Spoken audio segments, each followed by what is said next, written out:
Channel और अपने आज की वीडियो में हम डिस्कस करेंगे यूपी टीजीटी का सिलेबस यानी फिजिकल एजुकेशन का जो सिलेबस आपको यूपी टीजीटी के एग्जाम के लिए प्रिपेयर करना है उसके बारे में हम अपने आज की वीडियो में डिस्कस करेंगे। यूपी टीजीटी का जो सिलेबस है, जो एग्जाम का पैटर्न है वो पहले से बदल गया है।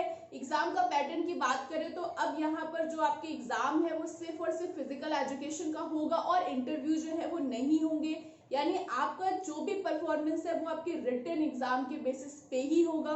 सो आपके लिए यहाँ पे जो सिलेबस है उसको समझना बहुत इंपॉर्टेंट हो जाता है। अगर आप सिलेबस को बहुत अच्छे से समझ लेते हैं, आपको पता है कि आपको कौन सी चीजें पढ़नी है एंड कौन सी चीजें नहीं पढ़नी है, दैट इज वेरी इंपॉर्टेंट कि आपको ये पता है कि आपको क्या नहीं पढ़ना है। अगर आप अपने सिलेबस को फिल्टर आउट कर सकते हैं कि आपको कौन कौन से टॉपिक्स जो है वो पढ़ने हैं, कौन से टॉपिक्स जो है वो आपको नहीं पढ़ने हैं या फिर वो आपके लिए इम्पोर्टेंट नहीं है, तो आप अपने सिलेबस को ज्यादा अच्छे से कवर कर सकते हैं, उसको ज्यादा इफिशिएंटली कवर कर सकते हैं।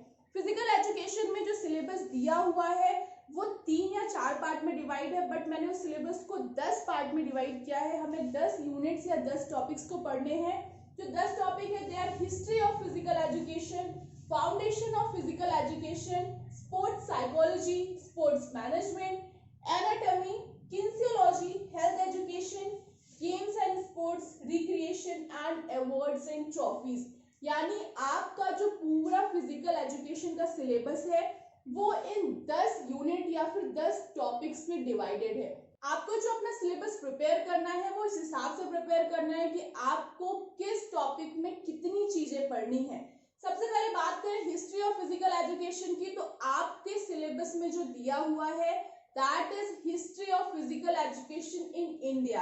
आपको रोम का नहीं पढ़ना है, आपको डेनमार्क नहीं पढ़ना, आपको स्पार्टा का नहीं पढ़ना है, आपको सिर्फ और सिर्फ इंडिया का पढ़ना है। वहां पे जो भी फिजिकल एजुकेशन की हिस्ट्री है सिर्फ आपको उतनी ही पढ़नी है। इंडिया की हिस्ट्री की बात करें तो यहाँ पर इसकी जो हिस्ट्री है उसको 2 पार्ट में डिवाइड किया गया है। एक जो है वो बिफोर इंडिपेंडेंस यानी स्वतंत्रता से पहले और एक आफ्टर इंडिपेंडेंस। बिफोर इंडिपेंडेंस यानी 1947 के पहले जो आप पढ़ते हैं that is Vedic period, historical period, Nalanda, Rajput, Muslims, British period. इन सब में जो है फिजिकल एजुकेशन या फिर जो भी उनमें फिजिकल एक्टिविटीज कराई जाती थी वो किस तरह से कराई जाती थी, वहां पर जो फिजिकल एजुकेशन को क्या माना जाता था, उस समय जो उनको एजुकेशन दी जाती थी फिजिकल एजुकेशन वो किस फॉर्म में दी जाती थी, हर एक काल में जो चीजें हैं उसमें अलग अलग इंपॉर्टेंस है, उसका क्या टाइम पीरियड है, ये सारी चीजें आपको इसमें पढ़नी होती हैं।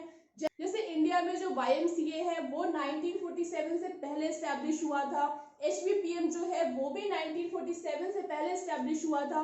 तो ये सारी जो चीजें हैं वो कब एस्टैब्लिश हुई, उनके विजन क्या है, उनका मिशन क्या है, उसे किसने एस्टैब्लिश किया और उनका ईयर, ये सारी चीजें आपको इसमें याद करनी है या फिर पढ़नी है। 1947 की बात करें तो यहाँ पर आपको बहुत सारे कमेटी और कमीशंस बने हैं फिजिकल एजुकेशन को लेके आपको उनकी डेट्स याद रखनी है, ईयर्स याद करने हैं, वो जो चीज है वो किस लिए बनी ये भी पता होना चाहिए, कुछ फुल फॉर्म्स है वो भी आपको याद करने हैं। तो 1947 के बाद आपको ये सारी चीजें पढ़नी है।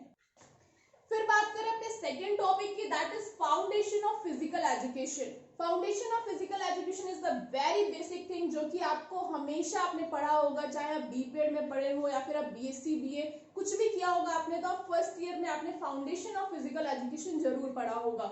वहां पे क्या आता है, meaning and definition of physical education. Exam में ये क्वेश्चंस कई बार पूछे जाते हैं कि वहां पर कोई डेफिनेशन दी होती है और ये पूछा जाता है कि ये पर्टिकुलर डेफिनेशन जो है किस राइटर ने दी है। तो यहाँ पर ये एक इंपॉर्टेंट क्वेश्चन है जो कि इसमें आता है, aims, objective and scope. Aims of physical education क्या होते हैं, ऑब्जेक्टिव्स क्या होते हैं and what are the scopes. फिर need and importance of physical education पे भी बेस्ड क्वेश्चंस पूछे जाते हैं। Then there are types of philosophies. जो फिजिकल एजुकेशन में कुछ फिलॉसफीज के बारे में भी दिया हुआ है, आइडियलिज्म है, रियलिज्म है, एग्जिस्टेंशियलिज्म है, नेचुरलिज्म है, ये किसने दी है और इन फिलॉसफीज का जो है वो बेसिक मोटिव क्या है या फिर उसमें जो एक कीवर्ड्स होते हैं वो क्वेश्चन में पूछे जाते हैं। उसके बाद sociological foundation of physical education, मतलब जो सामाजिक आधार है उस पर रिलेटेड भी कुछ क्वेश्चंस कई बार एग्जाम में पूछ लिए जाते हैं। Then there is body types. Body types जो है इसमें आपको शेल्डन की जो बॉडी टाइप्स हैं उसने किस तरीके से बॉडी टाइप को क्लासिफाई किया है, फ्रेशमन ने किस तरह किया है। फिर growth and development. Growth and development से जो क्वेश्चन आता है वो है एक difference between male and female, जो उनके बीच में फिजियोलॉजिकल डिफरेंसेस होते हैं वो भी पूछे जाते हैं, और जो भी डिफरेंट स्टेजेस ऑफ ग्रोथ है इस पे बेस्ड क्वेश्चन हमेशा आता है। वेरियस स्टेजेस ऑफ ग्रोथ में ये क्वेश्चंस आते हैं कि कौन सी ग्रोथ के स्टेज पे कौन सा पर्टिकुलर डेवलपमेंट होता है बॉडी में, या फिर बच्चों में कौन सा डेवलपमेंट होता है, कब उनमें जो मोटर एबिलिटी है वो ज्यादा डेवलप होती है, कब उनमें सोशल एबिलिटीज ज्यादा डेवलप होती है, ये सारे क्वेश्चंस इससे पूछे जाते हैं। Then the third topic is psychology. Psychology में आपको क्या करना है, यहाँ पर जो हमारी साइकोलॉजी है ये एजुकेशनल साइकोलॉजी होती है, बट ये रिलेटेड होती है स्पोर्ट्स से। तो यहाँ पर है meaning and definition, sports psychology या फिर साइकोलॉजी की क्या मीनिंग एंड डेफिनेशन है, ये क्वेश्चंस आते हैं, उनकी भी डेफिनेशंस पूछी जाती हैं। फिर है learning and motivation. Learning and motivation से क्वेश्चंस जो है वो बहुत पूछे जाते हैं। लर्निंग एंड मोटिवेशन के बाद आता है types of learning and motivation, transfer of learning, और उसके बाद है लर्निंग थ्योरीज। आपको साइकोलॉजी में इतनी ही चीजें पढ़नी है जो कि इम्पोर्टेंट है। फिर बात करें अपने फोर्थ टॉपिक की, दिस इज स्पोर्ट्स मैनेजमेंट। यहाँ पे आपको पढ़ना है मीनिंग ऑफ एडमिनिस्ट्रेशन। एडमिनिस्ट्रेशन क्या है, यानी संगठन जो है वो क्या है, वो किस तरह से काम करता है, उसके फंक्शंस क्या होते हैं। फिर फैसिलिटीज एंड इक्विपमेंट, यहाँ पर कौन कौन सी जो फैसिलिटीज और इक्विपमेंट है वो कैसे मैनेज की जाती हैं। इक्विपमेंट और जिम्नेजियम जो है उनका मैनेजमेंट किस तरह से किया जाता है। फिर यहाँ पे जो टाइम टेबल है वो क्या है, यानी जो समय सारणी है वो क्या होता है, उसका फंक्शन क्या है, टाइम टेबल बनाने के लिए आपको कौन कौन सी चीजों का ध्यान रखना चाहिए। Finance and budget. Finance and budget में जो क्वेश्चंस पूछे जाते हैं वो बजट क्या है, बजट बनाते समय आपको कौन कौन सी चीजों का ध्यान रखना चाहिए, जो बजट है वो किन किन चीजों पर आधारित होता है।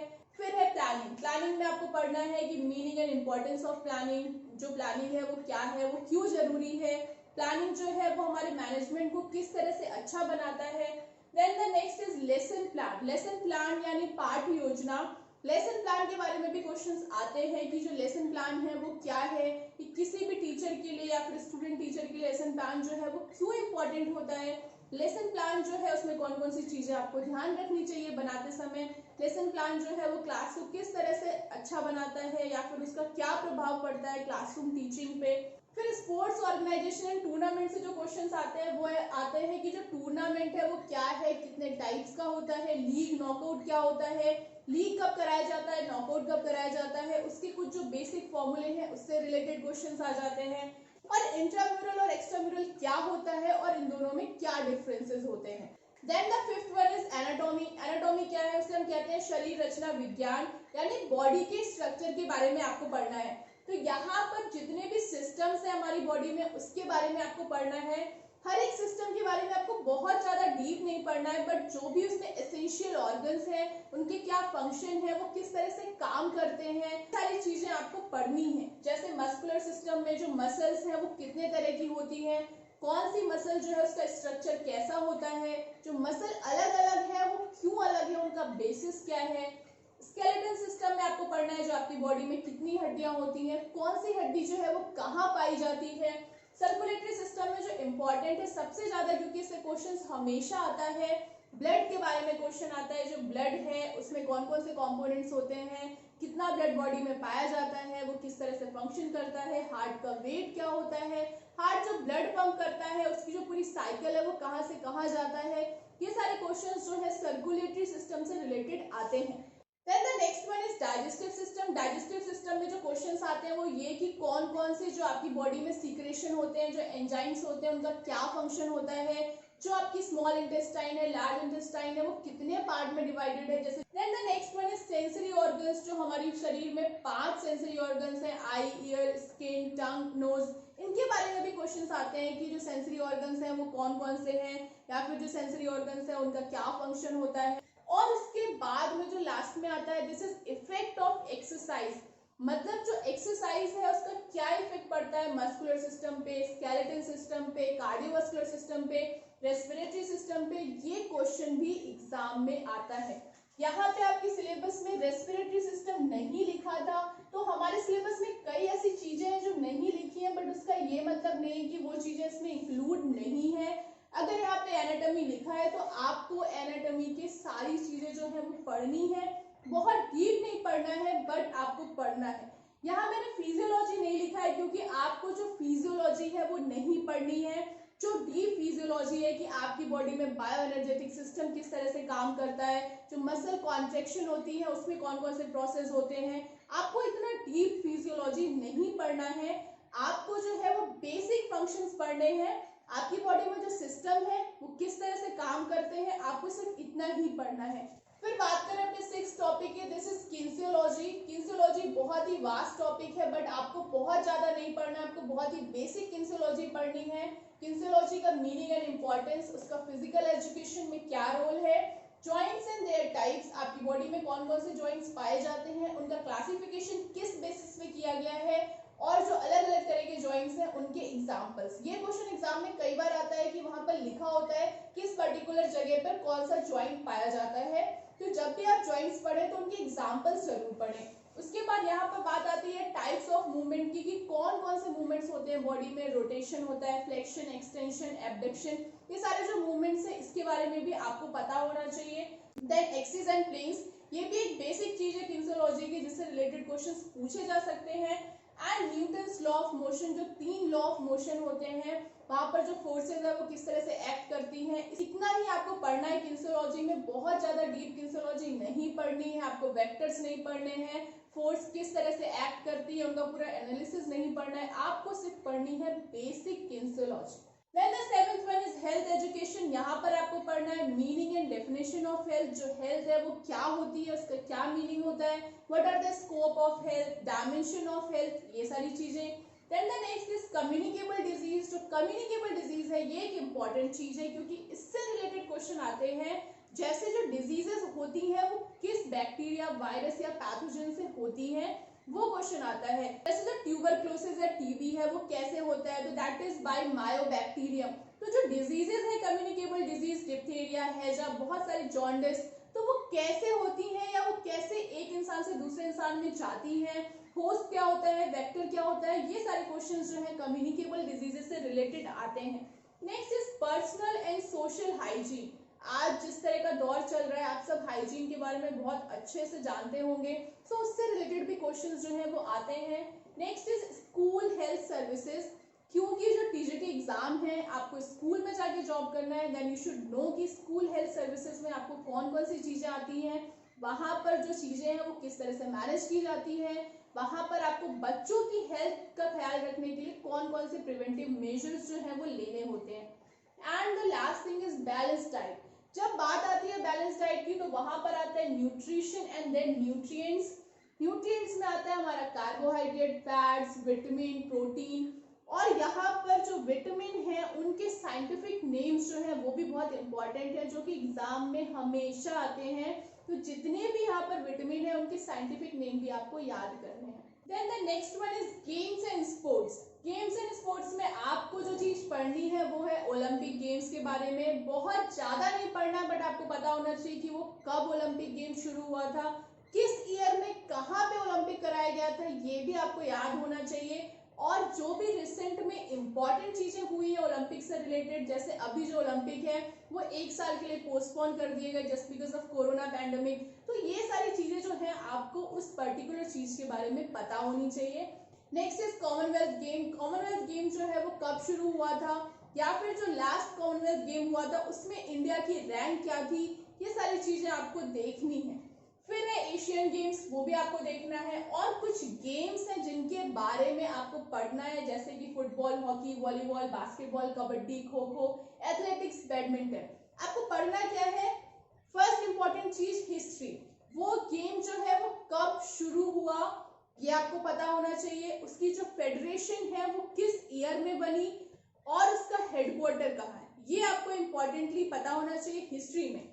सेकेंडली उसके जो मेजरमेंट्स है, यानी जो भी गेम है उसका कोई कोड होगा, उसके कुछ इक्विपमेंट्स होंगे, उसका वेट मेजरमेंट क्या है ये आपको देखना है।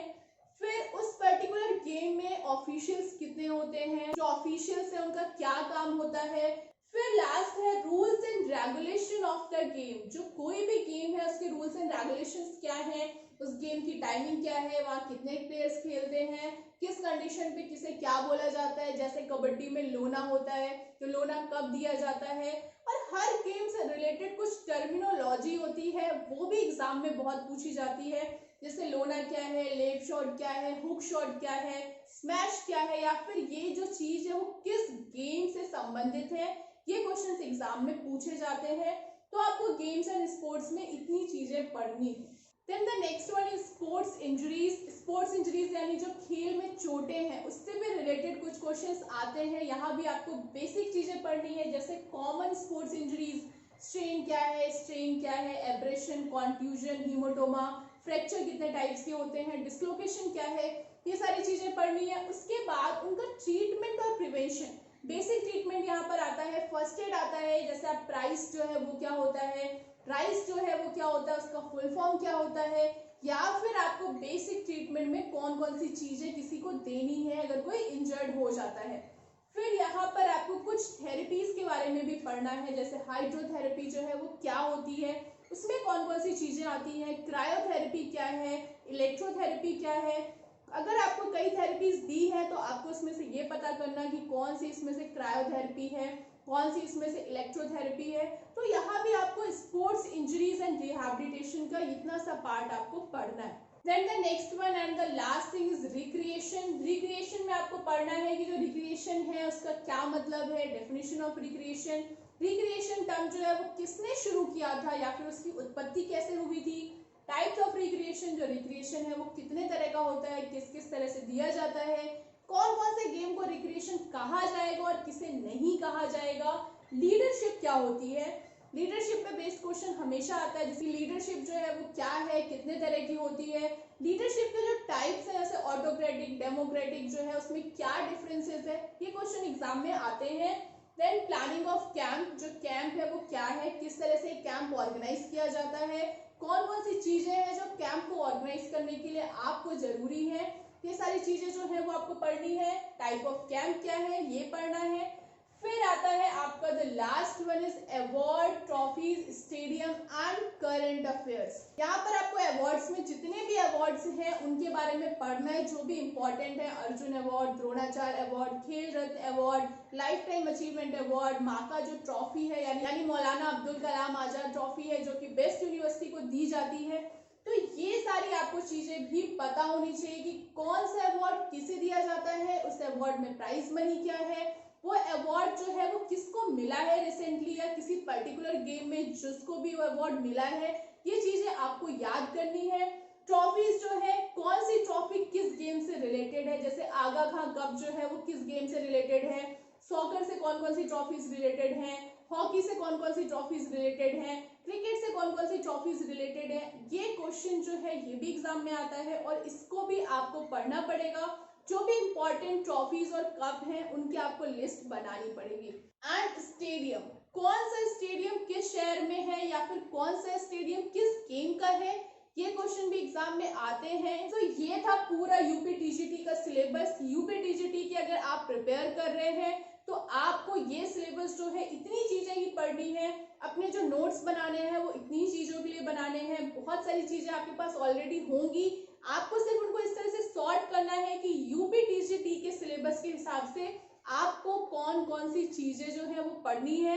क्योंकि जो यूपी टीजीटी का एग्जाम पैटर्न है उसमें आपको 125 क्वेश्चन आएंगे, वो भी 2 घंटे के लिए, और टोटल जो है वो है 500 मार्क्स, यानी जो एक क्वेश्चन है वो है 4 नंबर का, और कोई भी निगेटिव मार्किंग नहीं है, कोई भी इंटरव्यू नहीं है, यानी आपका जो भी परफॉर्मेंस है that is all based on this syllabus. इस रिटन एग्जाम पर ही आपका पूरा का पूरा परफॉर्मेंस जो है वो बेस्ड है। सो आज के लिए इतना ही। आई होप आपको सिलेबस समझ में आया होगा and best of luck to everyone who is preparing for that. For regular updates you can follow me on Facebook and Instagram. Till that, keep watching to my channel and don't forget to subscribe to this channel.